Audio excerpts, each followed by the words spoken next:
Good evening दोस्तों, study toward channel में आपका स्वागत है। आशा करते हैं आपकी तैयारी जोरों शोरों से चल रही होगी। आज की क्लास में हम साइंस एंड टेक के 40+ MCQs को हल करेंगे। इस तरह के कुल 7 से 8 सेशंस आएंगे। ये आपकी जो आगामी परीक्षा है, चाहे वो विधान परिषद सचिवालय की RO ARO की परीक्षा हो या यूपी RO ARO 2016 की मेंस की परीक्षा हो, उसके GS के पेपर के लिए काफ़ी हेल्पफुल साबित होंगे। आपको इस सेशन को कैसे हल करना है, पहले आपको प्रश्न पढ़ना है और अपना उत्तर सोचना है, फिर देखना है कि आपका दिया हुआ उत्तर सही था कि नहीं। तो चलिए पहला प्रश्न लेते हैं। अल्फा केराटिन एक प्रोटीन है जो उपस्थित रहता है। यह किस में उपस्थित होता है? ऊन में।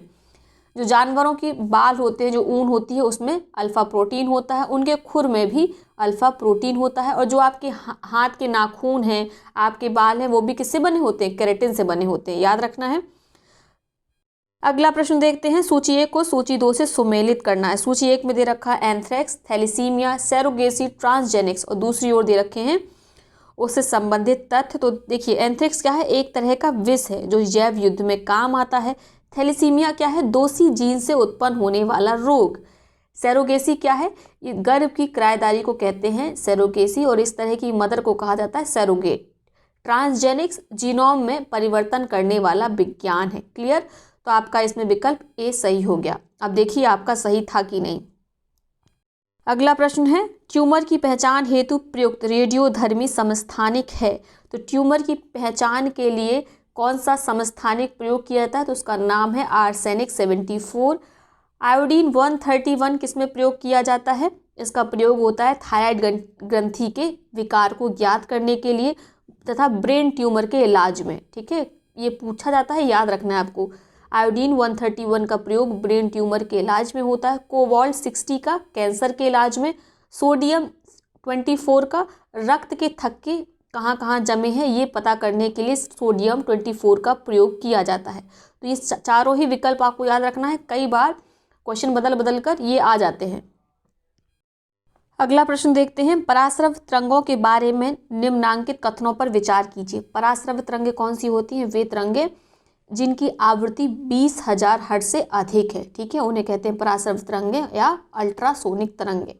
ये कीड़ों को नष्ट कर सकती हैं, सही है। ये कपड़ों से धूल हटाकर उन्हें साफ कर सकती है, यह भी सही है। इनका उपयोग बीमारियों के उपचार के लिए किया जाता है, यह भी बिल्कुल सही है। ठीक है, ये शौचालय दरवाजों को नियंत्रित कर सकती हैं, ये गलत है। ठीक है, इसके लिए अलग मैकेनिज्म यूज होता है। तो आपका पहला, दूसरा, तीसरा सही है, जबकि चौथा गलत है। तो इस हिसाब से आपका विकल्प सी सही हो गया। हाइड्रोजन, हीलियम तथा मीथेन प्रमुख गैसें हैं जो विद्यमान होती हैं। किन ग्रह पर हाइड्रोजन, हीलियम, मीथेन ये गैसें विद्यमान हैं? तो इसका उत्तर होगा यूरेनस, नेपच्यून, प्लूटो। यूरेनस को कहते हैं हिंदी में अरुण, नेपच्यून वरुण, और प्लूटो को कहते हैं यम या कुबेर। ठीक है। वैश्विक उष्णन, ग्लोबल वार्मिंग उत्सर्जन के कारण होता है। आप देखिए आपका कौन सा उत्तर सही लग रहा है। तो इसका उत्तर होगा कार्बन डाइऑक्साइड। ठीक है, ग्लोबल वार्मिंग के लिए रिस्पॉन्सिबल है कार्बन डाइऑक्साइड। कार्बन डाइऑक्साइड के अलावा और कौन कौन सी गैसेस रिस्पॉन्सिबल हैं ग्लोबल वार्मिंग के लिए? तो मीथेन हो गई, ठीक है, साथ में परफ्लोरोकार्बन हो गया, PFCs हो गए, और हाइड्रोक्लोरोकार्बन्स हो गए, CFCs हो गए, नाइट्रस ऑक्साइड हो गई। इन सब से भी क्या होती है? ग्लोबल वार्मिंग होती है। लेकिन चूंकि इसमें ये सब ऑप्शन में नहीं है, कार्बन डाइऑक्साइड है, तो केवल कार्बन डाइऑक्साइड इसका आंसर होगा। और वैसे भी सर्वाधिक कार्बन डाइऑक्साइड ही ग्लोबल वार्मिंग के लिए रिस्पॉन्सिबल है। अगला प्रश्न है, बारूद के मुख्य अवयव हैं। मोस्ट इंपॉर्टेंट क्वेश्चन, सबसे ज़्यादा रिपीट भी होता है और इसमें गलती होने के चांसेस भी ज़्यादा होते हैं। तो बारूद के मुख्य अवयव हैं पोटास, गंधक और कार्बन। फिर से रिपीट कर रहे हैं, पोटास, गंधक और कार्बन बारूद के मुख्य अवयव हैं। आयोडीन प्राप्त होता है, इसका उत्तर आपको ऑलरेडी पता होगा। आयोडीन प्राप्त होता है लेमिनेरिया से। ठीक है, लेमिनेरिया से आयोडीन प्राप्त होता है। और आप जानते हैं आयोडीन तत्व की कमी से मनुष्य के गले में स्थित जो थायराइड ग्रंथि उसमें सूजन आ जाती है और व्यक्ति को घेंगा रोग हो जाता है। रेडियो एक्टिव समस्थानिक आयोडीन 131 का प्रयोग थायराइड ग्रंथि के विकार के लिए होता है, अभी हमने पढ़ा। और किसके लिए प्रयोग होता है आयोडीन 131? ब्रेन ट्यूमर के इलाज के लिए भी। इसके द्वारा ब्रेन ट्यूमर को तोड़ा जाता है। ठीक है। अगला प्रश्न है, सूची 1 को सूची 2 से सुमेलित कीजिए। सही उत्तर का चयन सूचियों के दिए गए कूटों की सहायता से कीजिए। सूची एक में पौधा दे रखा है, दूसरी ओर उनका उपयोग देख रखा है। ठीक है, ब्राह्मी का उपयोग किस लिए होता है? मस्तिष्क के टॉनिक के रूप में। यदि आप बचपन में शंखपुष्पी वगैरह पिए होंगे तो उसमें जब आप देखते होंगे इंग्रेडिएंट्स क्या है तो उसमें ब्राह्मी आपको अवश्य दिख जाती होगी। दूसरा है सदाबहार का पौधा। सदाबहार का पौधा होता है मधुमेह के को दूर करने के लिए। सदाबहार का पौधा आपने अक्सर घरों में लगा देखा होगा। पुदीना का प्रयोग किस लिए होता है? पुदीना का प्रयोग होता है बात्यहार के रूप में। ठीक है, और तुलसी ये तो आप चाय में डालकर अक्सर पीते ही हैं, इससे कफ का नाश होता है, तो ये हो गया कफोत्सारक। क्लियर हो गया आपका? तो इस हिसाब से आपका इसमें विकल्प बी सही होगा। अगला प्रश्न है तपेदिक रोग का कारण है। क्या कारण है? तपेदिक रोग किस कारण से होता है? यह होता है ट्यूबरक्लोसिस बैक्टीरिया के कारण। ठीक है, तपेदिक को क्षय रोग या टीबी रोग के नाम से भी जाना जाता है, तो इसके लिए रिस्पॉन्सिबल है जीवाणु, that is bacteria, tuberculosis bacteria. Clear हो गया? अगला प्रश्न है सबसे बड़ा अकशेरुकी है, तो सबसे बड़ा अकशेरुकी है स्क्वैड। अगला प्रश्न है शरीर में अतिरिक्त ग्लूकोज ग्लाइकोजन में परिवर्तित होकर भंडारित रहता है, तो शरीर में जो अतिरिक्त ग्लूकोज होता है वह ग्लाइकोजन के रूप में पहली बात तो भंडारित होता है। ठीक है, और कहाँ भंडारित होता है? यकृत में, लीवर में। आप जानते हैं लीवर क्या है? मनुष्य के शरीर की सबसे बड़ी ग्रंथि है।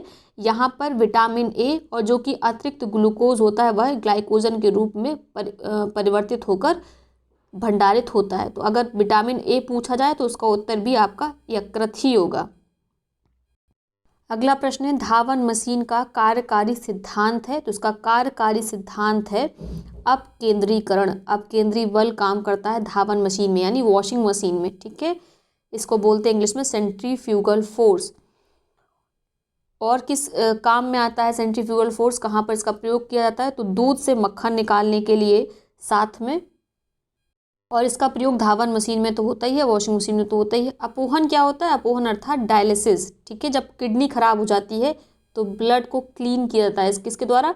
डायलिसिस विधि के द्वारा। ठीक है, इससे जो नाइट्रोजन वाले कण होते हैं बॉडी से उसको एक्सट्रैक्ट किया जाता है, उसको निकाला जाता है। उत्क्रम प्राशन क्या होता है? रिवर्स ऑस्मोसिस, जिससे पानी को शुद्ध किया जाता है। तो पानी शुद्धिकरण के लिए प्रयोग की जाती है रिवर्स ऑस्मोसिस। क्लियर हो गया? अगला प्रश्न है वाटर जेट टेक्नोलॉजी का उपयोग होता है, तो वाटर जेट टेक्नोलॉजी का प्रयोग होता है आग बुझाने में, अग्निशमन में। कई बार पूछा गया है, आपको इसका उत्तर पता होना चाहिए। आपको क्या करना है? पहले प्रश्न पढ़ना है, फिर अपना उत्तर देखना है कि आपको आता है कि नहीं। स्वर्णकारों के द्वारा प्रयोग में लाई जाने वाली रत्ती किसके बीजों से प्राप्त होती है? एक होता है अनावृत बीजी पादप से। ठीक है, एक बेल तरह की होती है। अगर आप गाँव से रिलेटेड होंगे तो इतने छोटे छोटे से बीज होते हैं जिसमें आधा काला होता है, आधा लाल भी होता है, कुछ कुछ काले और सफ़ेद भी होते हैं।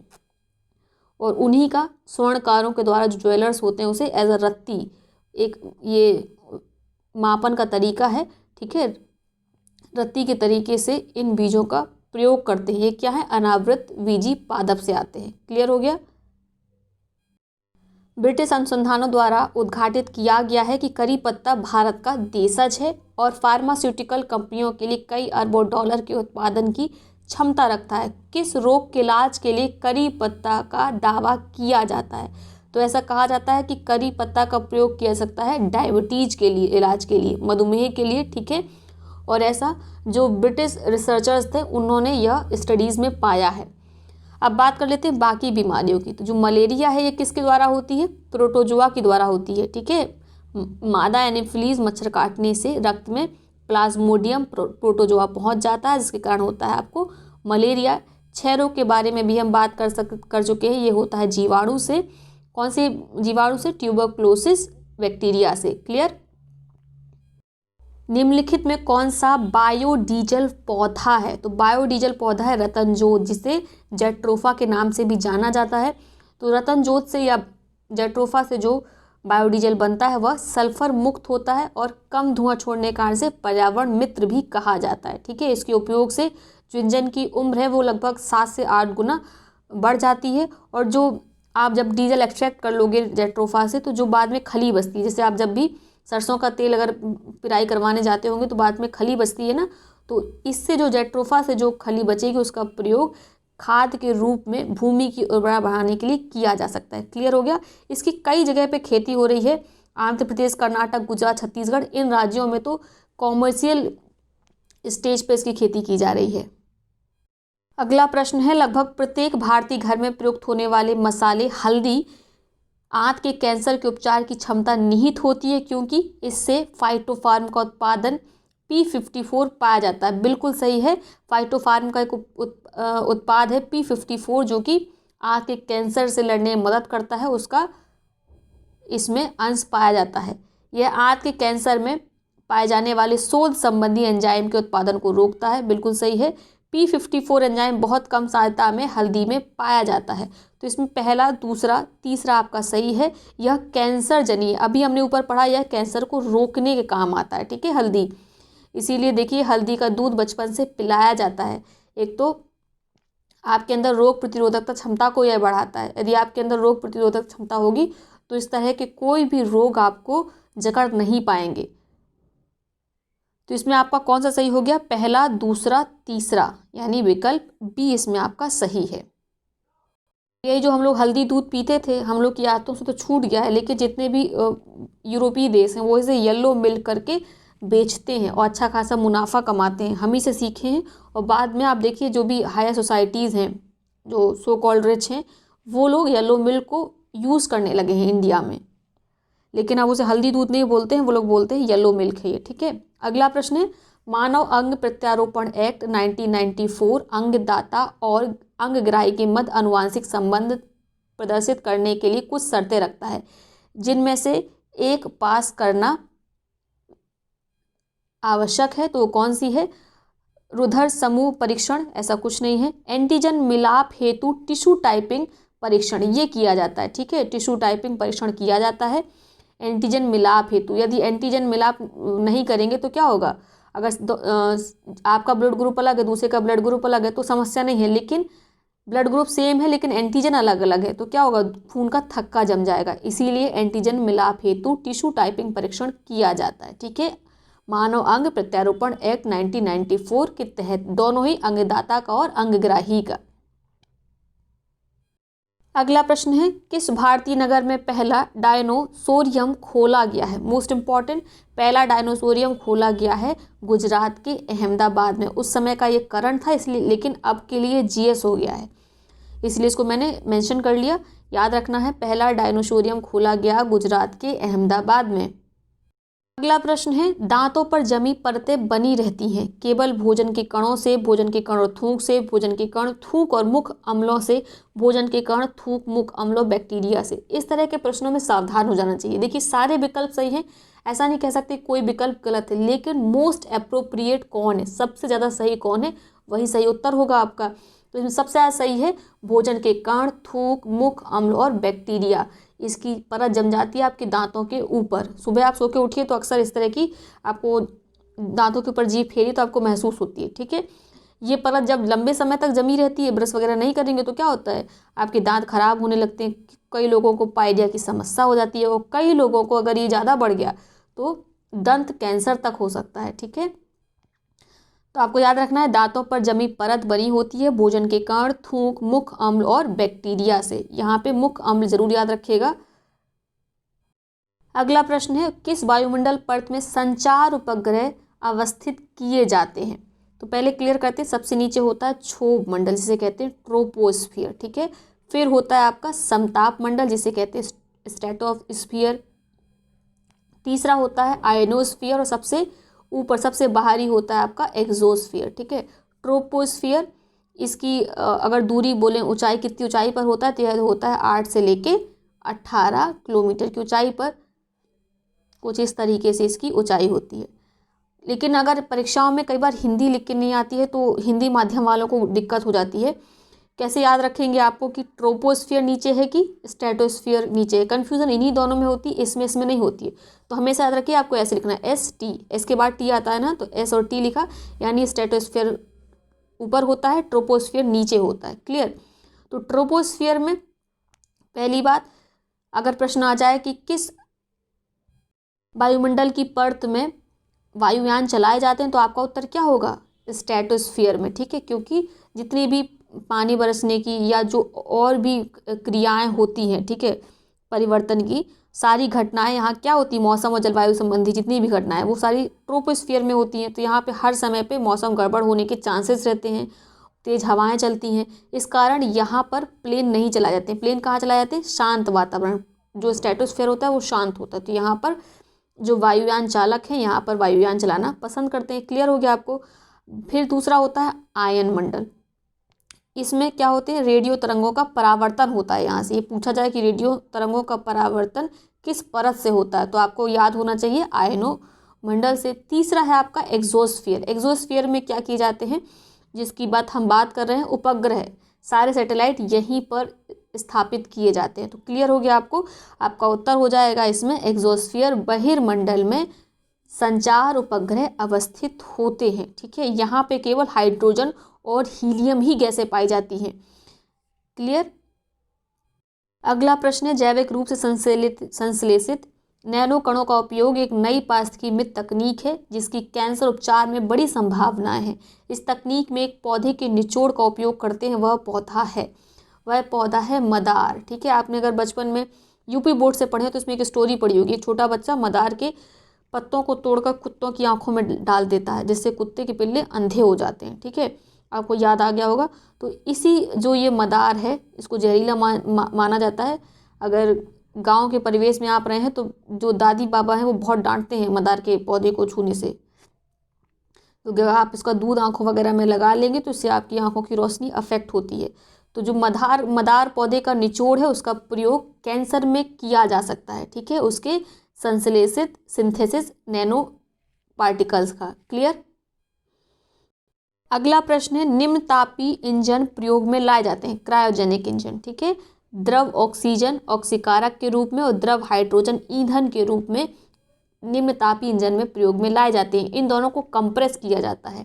ठीक है, और -150 डिग्री पर इनका कंप्रेशन होता है, जिसके बाद जो ऑक्सीजन होती है वो लिक्विड में बदल जाती है और हाइड्रोजन भी लिक्विड में बदल जाती है। और इन दोनों का ही मिश्रण प्रयोग होता है किसके रूप में?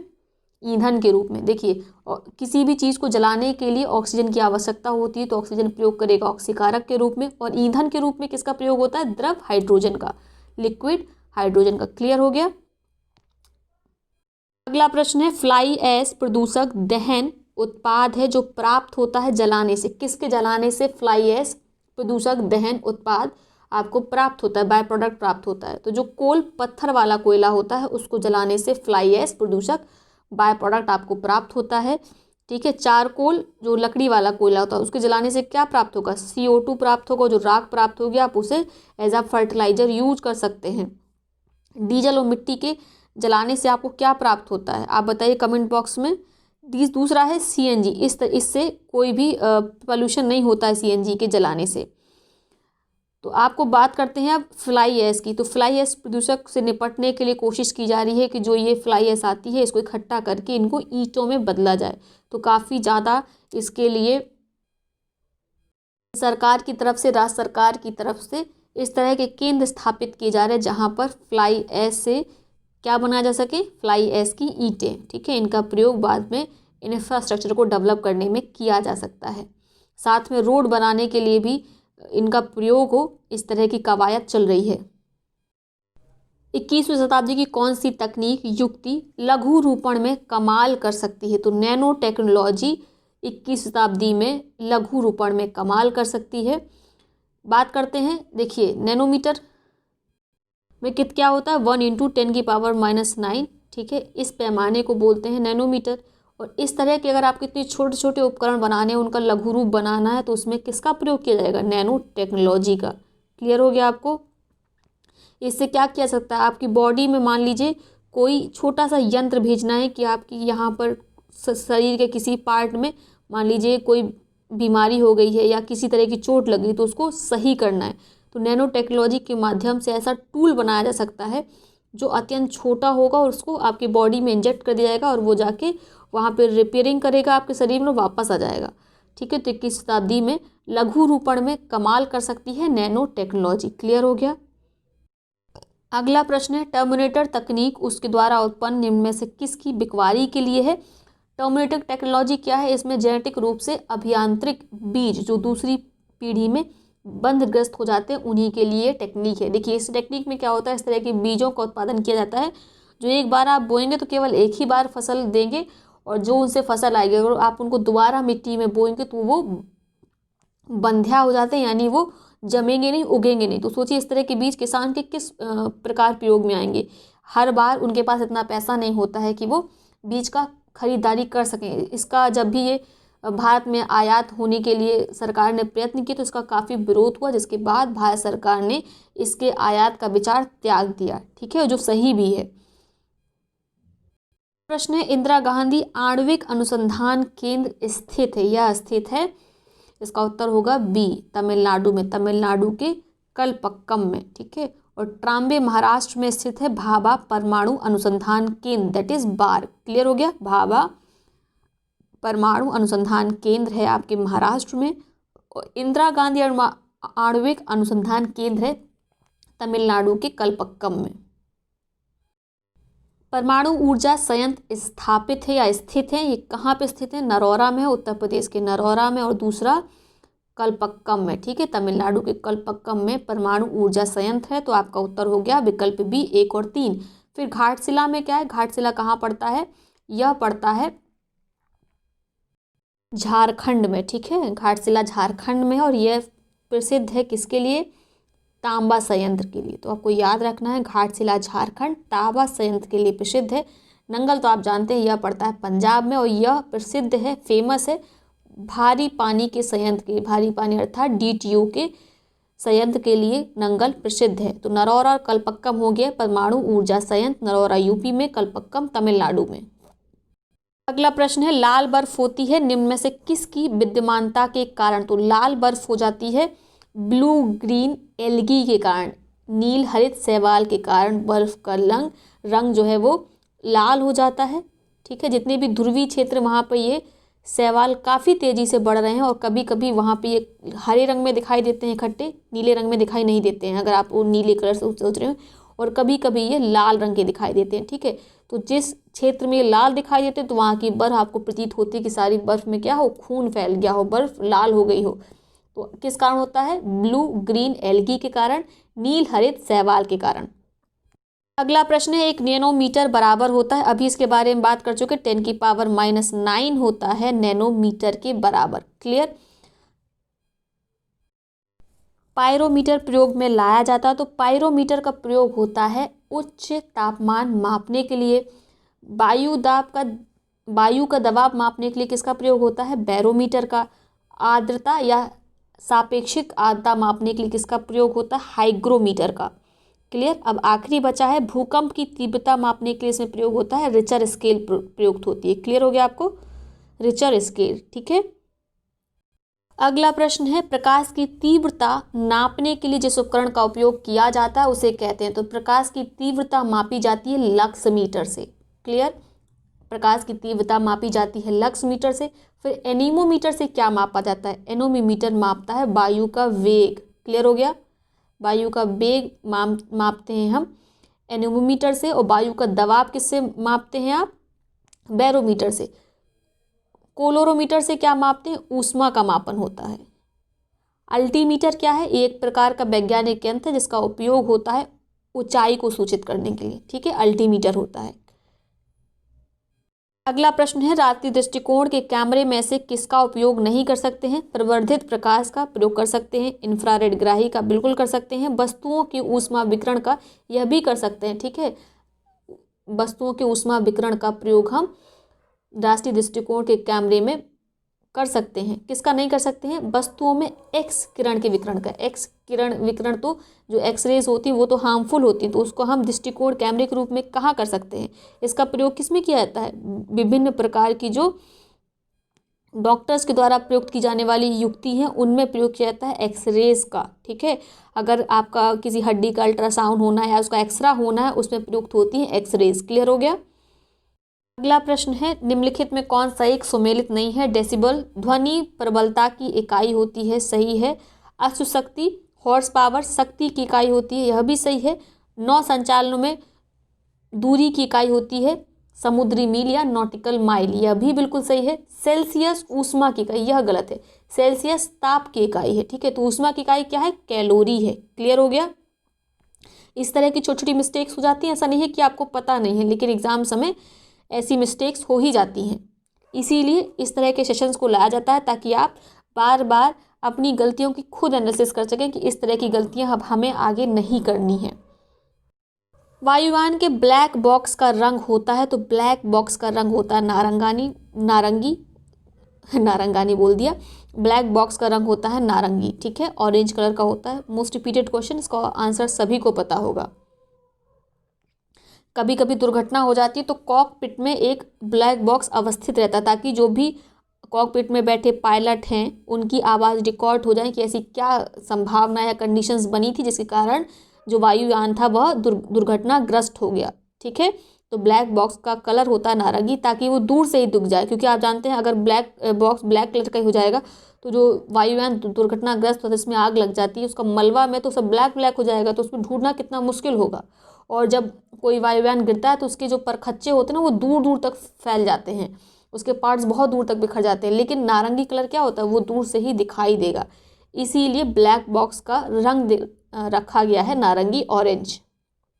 अगला प्रश्न है, सूची 1 को सूची 2 से सुमेलित करना है। इसमें आपका कौन सा उत्तर सही होगा, पहले आप जोड़ी मिला लीजिए। इसमें होगा आपका विकल्प ए सही। क्षुधातिशय यह होता है क्षण भक्षण विकार, ठीक है, लगता ही नहीं कि आपका पेट भर गया है, बार बार आपको भूख लगती है, तो इसको बोलते हैं क्षुधातिशय। दूसरा है कोलेस्ट्रॉल, ये होगा आपका अंडपीतक, एट्रोपिन, एल्केलाइट, इंसुलिन, अग्नाशय, ठीक है। अग्नाशय की बीटा सेल से इंसुलिन का क्या होता है, अग्नाशय अर्थात पेनक्रियाज की बीटा सेल से इंसुलिन स्रावित होता है। क्लियर हो गया आपको। एक बार फिर से देख लेते हैं। क्षुधातिशय बहुत ज़्यादा भूख लगना और इसका अनुमान ना लगना कि आपका पेट भर गया है, उसे कहते हैं भक्षण विकार। कोलेस्ट्रॉल क्या हो गया आपका, अंडपीतक, एट्रोपिन है एल्केलाइड, और इंसुलिन अग्नाशय पेनक्रियाज। अगला प्रश्न है, हाल ही में निम्नलिखित में कौन सी ड्रग गिद्धों की समष्टि में ह्रास के लिए उत्तरदायी प्रतिवेदन की गई है। तो डिक्लोफिनेक सोडियम, ये दर्द निवारक होती है जो जानवरों को दी जाती है, ठीक है, और यही कारण बनी गिद्धों के ह्रास का। कारण क्या है, डिक्लोफिनेक्स जानवरों को दर्द ना हो, दर्द निवारक के रूप में दी जाती है जब उन जानवरों की मृत्यु हो जाती है और उनको उनके शरीर को, उनके कारकास को ऐसे ही जंगल में छोड़ दिया जाता है, तो गिद्ध उनके मांस को खाते हैं और वे उनकी किडनी फेल हो जाती है, वे बीमार पड़ जाते हैं और क्या होते हैं, उनकी मृत्यु हो जाती है। तो इसीलिए डिक्लोफिनेक सोडियम जो ये दर्द निवारक दवा है, इस पर गवर्नमेंट ने बैन लगा दिया है, ठीक है। जो ड्रग कंट्रोलर जनरल हैं उन्होंने बोला कि यह दवा नहीं बिकेगी और ये पूरी तरीके से बैन है, हालांकि फिर भी कुछ लोग इसको चोरी छुपे बेच रहे हैं। तो डिक्लोफिनेक सोडियम रिस्पॉन्सिबल है ड्रग गिद्धों की ह्रास के लिए, ठीक है। अगला प्रश्न है, निम्नलिखित में किस में पित्ताशय नहीं होता है। तो चूहे में पित्ताशय नहीं होता है, आपका सी सही हो गया। निम्नलिखित में किस में लिंग गुणसूत्र नहीं होते हैं। तो छिपकली में लिंग गुणसूत्र नहीं होते हैं। ताप जिस हिसाब से बदलता है यह अपने लिंग को भी परिवर्तित कर लेती है, यानी कि छिपकली मेल भी है फीमेल भी हो, ताप के हिसाब से यह अपने लिंग गुणसूत्र में परिवर्तन कर लेती है। तो ये है आज का सेशन, इसमें हमने 40 से अधिक प्रश्नों को हल किया है। अगला सेशन कल शाम को आएगा, तब तक के लिए धन्यवाद।